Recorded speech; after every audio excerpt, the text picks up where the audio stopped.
In my experience, they're very friendly to Americans, but always against U.S. policy, foreign policy. There seems to be people saying that there's a hypocrisy here. How do the Egyptian people feel about how the Obama administration is handling this? Does President Obama need to do more?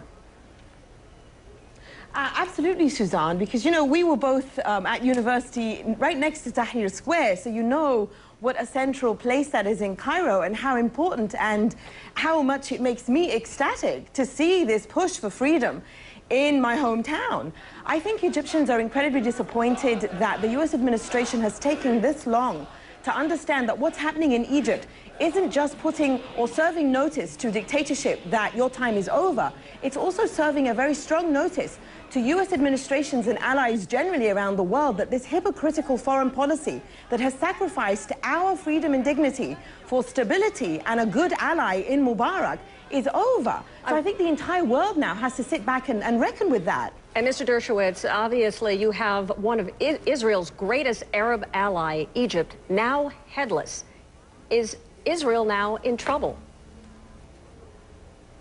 Well, Israel certainly is concerned about this, and the United States has to make sure it understands that it only has one permanent, reliable ally in the Middle East, and that's democratic Israel. You know, Egypt first was under the thumb of the Soviet Union, then it was under the thumb of dictators. Soon it will probably be dominated by Muslim Brotherhood. They won't emerge so quickly. They'll be the kingmakers first, and then in a Lebanon-type style or maybe a Turkish-type style, they will assert their authority, but they will never be a reliable friend of the United States. They will always be a fair-weather friend.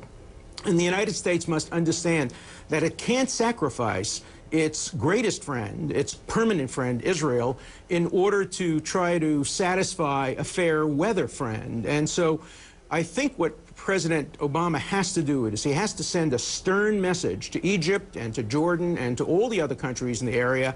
Our support for Israel is a constant. It will never vary. If you want to be our friend, you can't be breaking treaties with Israel. You must maintain the peace. That is a very important part of what has to happen now over the next months as we worry that the Muslim Brotherhood will have increasing power. Thank you. Hey, David, very quickly here. Suzanne, can I answer that? Yes, please.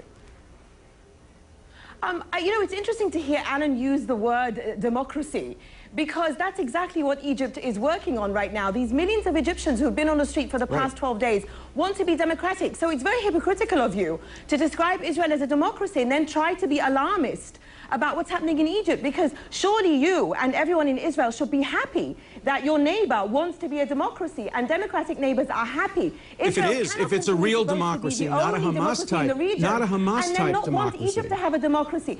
You know, you can't label democracy. Democracy is the people choosing the government they want. And what you're doing is you're being alarmist. This is not about the Muslim Brotherhood. This is about Egyptians determining their future without anyone else's interference.